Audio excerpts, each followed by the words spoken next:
In the peaceful town of Enugu, there lived a young woman named Ifeoma. She was loved by many for her kindness, respect, and faith. Every Sunday her voice filled the church as she sang in the choir. People often said that her voice could calm even the most troubled heart. She helped organize youth meetings and cared for the elderly in her community. To everyone she was a good example of a true believer. One Sunday morning, a new face appeared in church. His name was Toby. He was tall, well-dressed, and had a calm smile that caught everyone's attention. When he stood up to introduce himself, his voice was deep and confident. He spoke about how he had moved to Enugu for work and was happy to find a church that felt like home. From that day, Toby became the talk of the congregation. He attended every service, always sitting in the front row. He joined the men's fellowship and volunteered to lead prayers. Soon people started to admire him. They said he had strong faith, good manners, and a bright future. Even the elders praised him. But no one admired him more than Ifeoma. Every time their eyes met, her heart felt warm. After a few weeks, Toby began to notice her too. He waited for her after choir practice and walked her home. On one of those walks, he brought her flowers and said, "You are the kind of woman I prayed for." His words made her blush. No man had ever spoken to her like that before. They began to talk more often. Toby would send her verses from the Bible and pray with her on the phone every night. He told her that he wanted to serve God with someone who shared his vision. Ifeoma felt blessed. It seemed like everything she had ever prayed for was finally coming true. Her friends teased her, calling her the pastor's wife-in-waiting. One evening, Toby asked if they could meet at the church garden to pray. When they finished praying, he looked at her and said, "Ifeoma, I believe God brought us together for a reason. I want you to be my wife." Her eyes widened in surprise. "So soon?" she asked softly. "I've prayed about it," he replied. "The Spirit has given me peace. You are the one." Ifeoma's heart raced. She had heard stories of people finding love in church, but she never thought it would happen to her. That night she told her parents and they were overjoyed. Her mother said, "A man who loves God will love you well." The following Sunday, Toby spoke with the elders of the church. They smiled and gave their blessing, saying it was a union made in heaven. The news spread quickly. People congratulated Ifeoma after service, some even calling her Mrs. Toby already. But behind her smile, something in her heart felt unsure. She couldn't explain it, but sometimes when Toby prayed, his eyes looked distant, not peaceful but intense. She brushed it aside, telling herself it was only her imagination. As the days passed, Toby became more involved in her life. He reminded her to pray at certain hours, told her which friends to avoid, and even suggested what she should wear to church. "You represent me now," he would say with a smile. At first she laughed and thought it was cute. He seemed protective, even loving. But deep down, a quiet voice told her that love should not feel like control. Still, Ifeoma ignored the signs. She wanted to believe this was what a godly relationship looked like: obedience, prayer, and peace. Her best friend, Ngozi, noticed the change. "You're glowing on the outside," Ngozi said one afternoon, "but are you happy?" Ifeoma smiled faintly. "Happiness isn't everything," she replied. "God's will is." Ngozi nodded but didn't look convinced. Weeks later, the pastor announced their engagement during service. The congregation clapped and sang joyfully. Toby stood beside her, smiling proudly as they received blessings. Ifeoma looked around at the happy faces, but her heart felt heavy for reasons she couldn't understand. After church, Toby whispered, "You see? God is with us." Ifeoma nodded, forcing a smile. She wanted to believe him. She wanted everything to be perfect. That night, as she prepared for bed, she prayed, "Lord, thank you for Toby.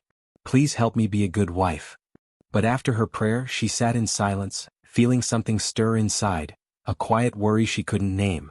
She looked out the window at the stars and whispered, "Please God, if this isn't right, show me." The wind outside rustled the trees, soft but cold. She felt a strange chill run down her spine, but she shook it off and went to sleep. In her dreams, she saw herself standing in front of a bright church altar, her white dress glowing, but behind her, a shadow moved, tall and silent. She turned to look, but before she could see its face, she woke up. Her heart was beating fast. She prayed again, this time with trembling hands. She didn't know what the dream meant, but something inside her whispered that the story of her love was only beginning, and that not all light in the church came from heaven. At first, everything looked like a dream. The church adored Toby. He was always the first to arrive and the last to leave. He prayed with a loud, confident voice that filled the hall. When he read the Bible, people nodded in agreement. He helped the pastor carry chairs, cleaned the altar, and often gave long speeches about humility. Everyone said, "What a godly man." Ifeoma felt lucky. When they walked together after service, the church women smiled and whispered, "You are blessed." She believed it too. Each day she thanked God for sending her such a devoted man. But slowly small cracks began to show. One afternoon after choir practice, Ifeoma stopped to chat with her friend Ngozi. They laughed together under the mango tree like they always did. Toby walked up quietly and waited for her to finish talking. When she turned to him with a smile, his face was stiff. "Why are you still here?" he asked in a low voice. "I was just talking to Ngozi," she replied gently. He frowned. A woman of faith should not waste time in idle talk. Ngozi's smile faded. She greeted him politely and walked away. Ifeoma stood there, feeling uneasy. She tried to explain, "We were just laughing about choir songs." Toby didn't answer. He only said, "Next time come straight to me. A wife must learn her place." The word wife made her heart flutter for a moment, but then she felt something heavy behind it. She told herself not to worry. Maybe he was just being protective. Days passed. Toby started visiting her home more often. He brought fruits for her father and spoke respectfully to her mother. Everyone liked him. Her father even said, "That man will take good care of you." But when they were alone, Toby's tone was different. He asked about her job at the tailor's shop. "Do you really need to work?" he said. "When we marry, I'll provide for us. You can stay home, pray, and support the church." Ifeoma hesitated. "But I like my work. It helps me save money." He smiled, but it didn't reach his eyes. "Money makes women proud. I don't want pride in my home." His words stung, but she kept quiet. She didn't want to argue. After all, everyone said Toby was a man of God. Maybe this was how men of faith spoke. A few days later, she noticed he began correcting her often. Her clothes, her tone, even the way she laughed. "Don't laugh too loud," he said. "People might think you are proud." "Don't wear bright colors," he added another day. A godly woman must be modest. Once, during Bible study, she tried to share her thoughts on a verse. Before she could finish, Toby interrupted, saying, "Leave teaching to men." The group laughed lightly, thinking it was a joke. But Ifeoma saw that he was serious. After the meeting, she told him quietly, "You embarrassed me." He looked at her coldly. "You embarrassed yourself." A wise woman speaks only when needed. She felt small inside. Yet when Sunday came, he held her hand in front of everyone, smiling as if nothing was wrong. The church saw only his charm, not the shadow that followed his words. At home that night, she prayed longer than usual. "Lord," she whispered, "help me be a good woman. Help me understand him." But deep down she didn't feel peace. It was as if her spirit was trying to tell her something her heart refused to hear. A few weeks later, the pastor announced that Toby would lead the men's fellowship. The congregation clapped loudly. Ifeoma smiled proudly beside him, though her stomach felt tight. During his first meeting, Toby spoke about marriage. He said, "A man is the head of the home, and the woman must obey completely. If a woman questions her husband, she questions God." The men shouted, "Amen," loudly. The women nodded quietly. Ifeoma sat still, her hands trembling. Later that evening she walked with Ngozi again. Her friend looked at her carefully and said, "You don't look happy these days." "I'm fine," Ifeoma said too quickly. "Are you sure?" Ngozi pressed gently. "Because sometimes love shouldn't hurt your peace." Ifeoma forced a laugh. "Toby just wants the best for me. He's helping me grow." Ngozi sighed. "Be careful, my friend. Sometimes control hides behind prayer." That night Ifeoma couldn't sleep.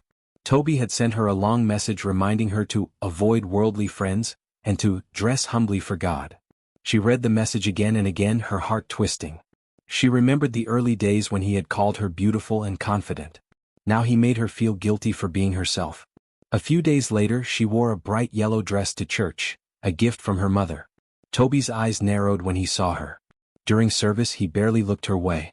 Afterward he said sharply, "Why would you disobey me?" "It's just a dress," she said quietly. He leaned closer and whispered, "A good wife doesn't argue." His tone made her shiver. He smiled afterward and greeted people kindly as though nothing had happened. The church still saw him as perfect. When she got home, Ifeoma sat alone on her bed. Her heart ached, but she didn't know what to do. She wanted to believe this was love. She wanted to believe this was God's plan. but something in her soul whispered that love shouldn't make her afraid. Still, when Toby called that night to pray, she answered with a trembling voice. He prayed loudly, asking God to make her more obedient.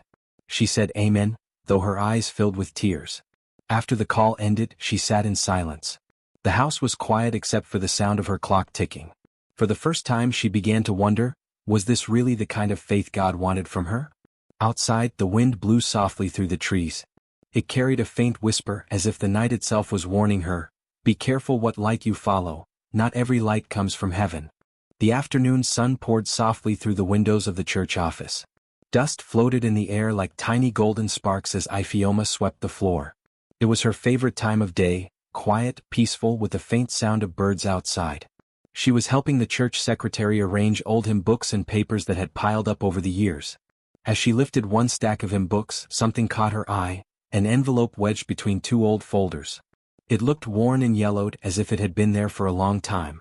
Curiosity tugged at her. She picked it up, brushing off the dust. The envelope was addressed to Pastor Emmanuel, written in shaky handwriting. She hesitated at first, but something about it felt urgent. Carefully she opened it. Inside was a folded letter. The paper smelled old and the ink had faded slightly, but the words were clear enough to read. As her eyes moved over the first few lines, her breath caught. The letter was from a woman named Chidinma, from a church in another town. She wrote about a man named Toby. Pastor, please help me. Brother Toby promised to marry me. He said he needed money to start a Christian business and asked me to support him. I trusted him, but after he collected everything he left and blocked my number. I heard he moved to Enugu. Please warn the sisters in your church. The words blurred before Ifeoma's eyes. Her hands began to tremble. She read it again, slowly, hoping she was mistaken, but the name was there, clear as day. Toby. She sat down, her knees weak. For a moment, she could hear only the sound of her own heartbeat. The Toby she knew couldn't be the same man. He was gentle, prayerful, respected. Everyone saw him as an example of faith. But why would someone write such a letter about him? She folded the paper carefully and slipped it into her bag. All through the evening she couldn't think straight. During choir practice she sang out of tune. When Toby came to pick her up she could hardly look at him. That night she sat on her bed with the letter before her. The fan turned slowly above her, but she felt cold. She prayed silently for strength. Then she took a deep breath and decided, she needed to hear the truth from him. When Toby arrived the next evening, she met him outside under the mango tree. The wind was cool, but her hands were shaking. Toby, she said softly, I need to ask you something. He smiled at first, confident as always. What is it, my love? She pulled the letter from her bag and handed it to him. I found this at the church. Is it true? His face froze for a second. Then he forced a laugh.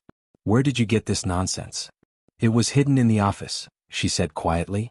The letter says you promised to marry someone before, and took her money. Toby's expression changed.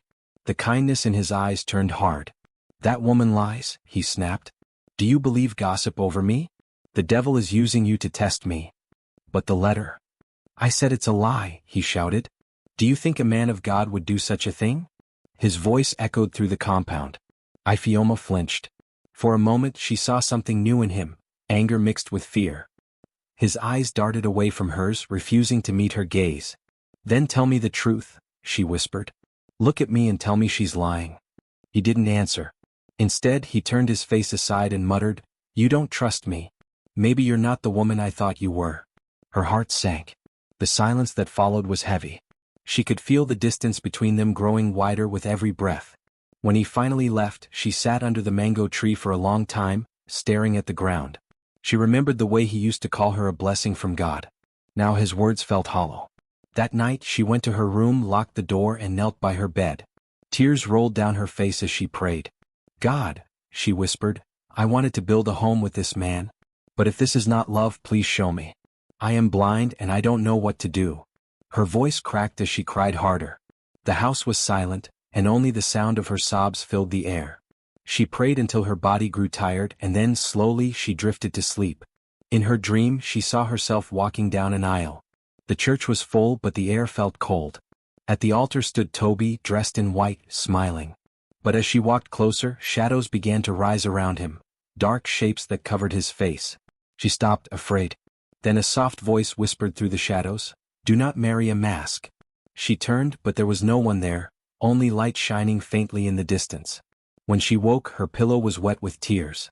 Her heart was pounding, but she felt strangely calm. The morning sun spilled through her window, bright and clear. She sat up slowly, holding her hands together. In that quiet moment, she knew the dream was not just a dream. It was an answer. For weeks, she had ignored the unease inside her. She had silenced her doubts, thinking love meant obedience. But now she understood. God was showing her what she had refused to see. The man she loved was not who she thought he was. She rose from her bed and looked at herself in the mirror. Her eyes were swollen but steady. She whispered to her reflection, "I will not marry a mask." That day she didn't go to church. She stayed home thinking deeply.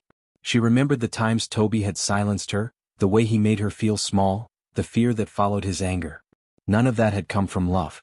By evening she sent him a short message, "I need time to pray alone. Please don't visit me for now." He replied within minutes, "You are letting Satan confuse you."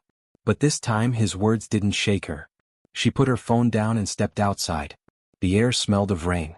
She looked up at the sky, gray and wide, and felt peace for the first time in many months. Deep in her heart, she knew, the truth might hurt, but living in a lie would destroy her. That night, as thunder rolled in the distance, she whispered her final prayer.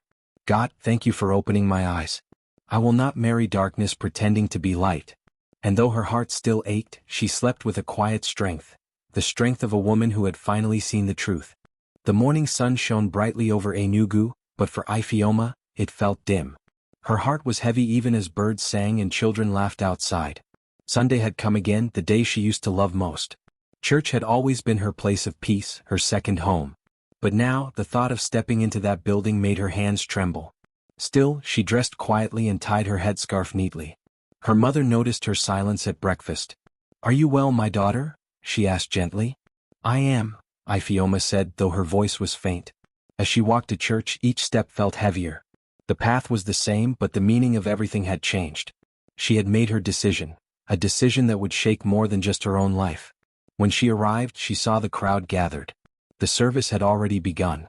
The choir was singing joyfully, voices rising high. And there, at the front of the church, stood Toby, confident, smiling, his Bible in hand.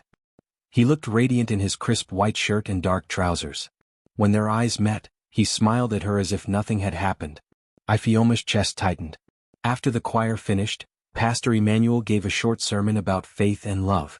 The congregation listened eagerly, unaware of the storm that was about to break. Then, as the service was ending, Toby stepped forward. He took the microphone with a bright smile. "Praise the Lord," he said loudly. The church echoed, "Hallelujah." He nodded and continued, "I have a joyful announcement to make." He turned toward Ifeoma, still standing among the choir. "Brothers and sisters, our wedding will be next month." The crowd erupted in cheers. Some clapped, others shouted blessings. Women began ululating with joy. The choir started singing a wedding chorus. But Ifeoma did not move.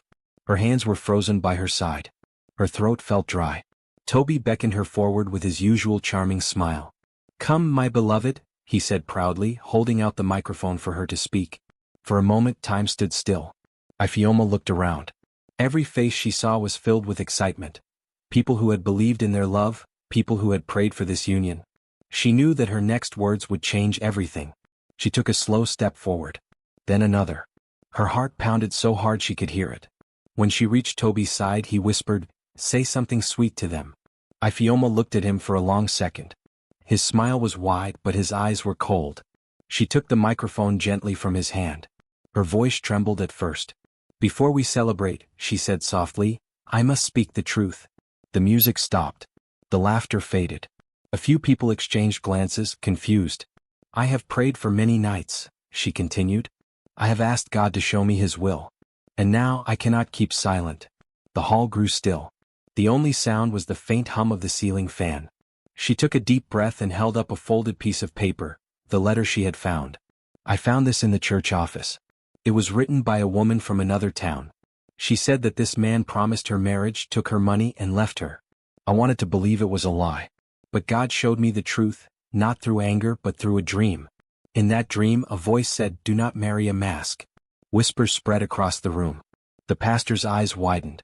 Toby tried to grab the microphone, but Ifeoma stepped back. "Please," she said firmly, let me finish. She looked out at the faces she had known all her life, her friends, her choir members, the elders who had watched her grow. I stand here not to shame anyone, but to remind us that faith is not blindness. I almost married a lie. I almost believed that charm meant character and that loud prayers meant purity. But God opened my eyes. Her voice grew stronger with every word. I'm not angry. I am thankful, because sometimes, losing someone is how God saves us from losing ourselves. A heavy silence filled the church. Some women covered their mouths in shock. Others nodded slowly, understanding. Toby's face had lost its smile. His hands were clenched tightly. He looked at her for a long moment, then without saying a word, he dropped his Bible on the pew and walked out. The door slammed behind him. The sound echoed through the hall. No one spoke for several seconds. Then Pastor Emmanuel stepped forward. His voice was calm but filled with emotion. My daughter, he said, placing a hand on her shoulder, faith does not mean blindness. You did what was right. Truth is sometimes painful, but it is the only foundation that can hold a home. Tears rolled down Ifeoma's cheeks. The pastor took the microphone and turned to the congregation. Let this be a lesson to all of us. Do not judge a person by their prayers but by their peace. Even in the church we must test every spirit. The congregation bowed their heads. After the service ended, many people came to hug her. Some whispered words of support, while others simply held her hand in silence. She could see both pity and respect in their eyes. When she finally walked home, the sky was beginning to darken. A light wind brushed her face. For the first time in months, she felt light, as though a heavy stone had been lifted from her heart. She entered her room, knelt by her bed and prayed again. Thank you, Lord, she whispered. You gave me courage when I had none. You showed me that peace is better than pretending. That night she didn't cry. She sat by her window and watched the stars appear one by one. Somewhere in the distance, she heard the faint sound of the church bell. It reminded her that faith was not about who shouted the loudest, but who listened the deepest. She smiled softly to herself. She wasn't free from a man, she was free for herself. Free to dream again. Free to live in truth. Free to walk with peace. And in that quiet moment she whispered one last prayer, not for herself but for Toby. God, help him find truth too, not just in the Bible he carries, but in the heart he hides. Outside, the wind grew calm and the stars above shone brighter. Ifeoma leaned her head back, her spirit finally at rest. She had chosen truth, and truth had set her free. Months drifted by quietly in Enugu. The church bell still rang every Sunday morning, and the choir still sang the same hymns, but for Ifeoma, life had taken on a gentler rhythm. The pain of her past had softened, replaced by a calm strength that came from healing. She no longer hurried to please others or prove her worth. Instead, she found peace in the simple things. Morning prayers, helping the women at the market, and teaching the younger girls in church. The church had changed too. People spoke more carefully about love and marriage now. Whenever young couples came forward for blessings, the pastor would often look at Ifeoma sitting in the front row, his eyes filled with quiet pride. Her story had become a lesson, not of shame but of wisdom. Ifeoma began leading a small fellowship group for young women every Wednesday evening. They gathered under a mango tree beside the church, carrying notebooks, Bibles, and laughter. Some came with questions about love, others about life. One evening, a girl named Adiz raised her hand shyly. Auntie Ifeoma, she said, how do you know if a man truly loves you? Ifeoma smiled gently. You will know when his peace matches yours, she said. When his words and actions speak the same language. Marriage is not about loud prayers or fine suits. It is about truth, patience, and kindness that does not change when no one is watching. The girls nodded thoughtfully. Ifeoma looked at their young faces and felt a deep joy. Once she had been just like them, hopeful, trusting, and a little blind. Now she was wiser and she wanted them to learn without pain. One sunny afternoon, the church roof began leaking after heavy rain. The pastor called for volunteers to help with repairs. Among those who came was a quiet man named Chinedu. He was not well known in the church, but everyone respected his honesty. He worked as a carpenter, often helping others without asking for payment. As Ifeoma carried tools to the workers, she noticed how carefully Chinedu handled each task. He did not rush or complain. When others grew tired, he stayed behind to finish the work. Thank you for helping, she said softly one day, handing him a bottle of water. He smiled modestly. We are all servants in God's house, he replied. That simple answer stayed with her. Unlike Toby, Chinedu did not speak loudly about his faith, He lived it quietly. Over the weeks they began to talk more. Sometimes they sat under the mango tree after evening service, sharing stories about family and dreams. He listened more than he spoke, and when he did speak, his words were thoughtful. One day he told her, "I used to think faith was about how loud we prayed. But I've learned that sometimes faith is just doing the right thing even when no one sees." Ifeoma nodded, her heart warming at his words. She found peace in his company, not the rush of excitement she once mistook for love, but something gentler, deeper. Months turned into a year, and their friendship quietly grew into love. They did not announce it loudly. There were no showy gestures, no grand promises. Just two people learning each other's hearts one small moment at a time. When Chinedu finally went to the pastor to ask for her hand in marriage, the pastor smiled knowingly. "You both have built your love on truth," he said. "That kind of foundation never shakes." Their wedding was simple, just family, close friends, and the church choir singing softly in the background. Ifeoma wore a white dress with tiny golden beads, and Chinedu wore a neatly pressed suit. As they exchanged vows, she felt a peace so strong it brought tears to her eyes. After the ceremony, the pastor said to the congregation, "This is what happens when love grows in truth, not in show." The crowd clapped warmly, and even the older women wiped tears from their eyes. Years later, Ifeoma and Chinedu built a small home near the church. Their days were filled with laughter, evening prayers, and small acts of kindness, visiting the sick, helping young couples prepare for marriage, and teaching children in Sunday school. One afternoon, a young woman came to her after service, her eyes worried. "Auntie Ifeoma," she said, "there is a brother in church who says he wants to marry me. He prays loudly and speaks so well of the Lord. Everyone says he is the best man I could find. But sometimes something in my heart feels uneasy." Ifeoma took her hand gently. "My dear," she said, "peace is God's voice inside you. Do not ignore it. Before you marry anyone from the church, make sure you have seen their heart, not just their prayers. Many can lift their hands to heaven, but not all can lift your spirit on earth." The young woman nodded slowly, tears glistening in her eyes. As the girl left, Chinedu walked over with a soft smile. "Still teaching the young ones?" he asked. Ifeoma laughed. "Always," she replied. "If they can learn from my story, then it was worth everything." He put his arm around her, and together they watched the sun setting over the church, the same place where her pain had once begun, and where her peace had finally grown. The bell rang for evening prayer, and they walked hand in hand toward the sound, their hearts steady and full. And as the first hymn began, Ifeoma whispered a quiet prayer of gratitude, for truth, for second chances, and for the lesson that had changed her life forever. Love built on truth will never fall.